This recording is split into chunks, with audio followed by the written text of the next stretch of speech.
கர்த்தருடைய பரிசுத்தமான நாம மகிமைப்படுவதாக.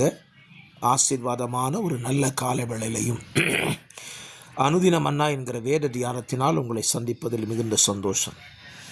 கிருபையாய் கர்த்தர் நமக்கு தந்த ஒரு புதிய நாளுக்காக ஆண்டவருக்கு நன்றி சொல்லுவோம். இந்த நாள் பிப்ரவரி மாதம் 27 காலவேளை. இந்த காலவேளை தியானத்திற்காக யாத்திராகம புஸ்தகம் 32 அதிகாரத்தை தியானத்துக்கு எடுத்துக்கொள்ளலாம். 35 வசனங்களை உள்ளடக்கின இந்த அதிகாரத்தில் 2 பிரிவுகளை தியானிக்க கர்த்தர் நமக்கு உதவி செய்வாராக. ஒன்று இன்றைக்கும், நாளை மற்றொரு பகுதியும் தியானிக்க உதவி செய்வாராக.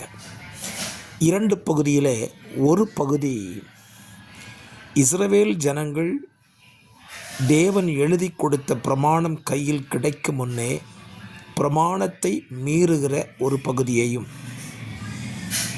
தேவனுடைய கோபாக்கினை இஸ்ரவேல் ஜனங்கள் மேல் பற்றி எரிய அவர் தீர்மானித்த பொழுது திறப்பில் நின்ற மோசேயையும் இந்த அதிகாரம் நமக்கு விவரிக்கிறது.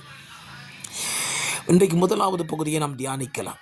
அதற்கு ஆதாரமாக 5ஆம் வசனத்தை வாசிக்கிறேன். ஆரோன் அதை பார்த்து அதற்கு முன்பாக ஒரு பலிபீடத்தை கட்டி நாளைக்கு கர்த்தருக்கு பண்டிகை என்று கூறினான். மோசே மலையிலிருந்து கீழே இறங்கி வர தாமதமான பொழுது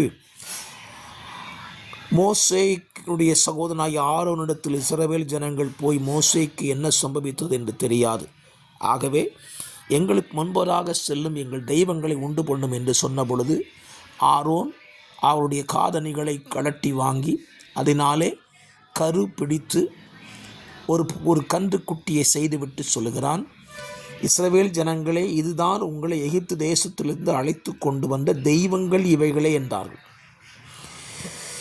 பாருங்க, கண்ணுக்குட்டியை உண்டாக்கி வச்சுட்டு ஆரோன் சொன்ன ஒரு வார்த்தை, ஒரு பலிபீடத்தையும் கட்டி அதற்கு நாளைக்கு கர்த்தருக்கு பண்டிகை என்று சொன்னான்.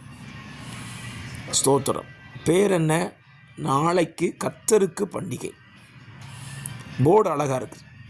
இன்றைக்கும் நம்மில் பலரும் செய்கிற காரியம் அதுதான். வெளியே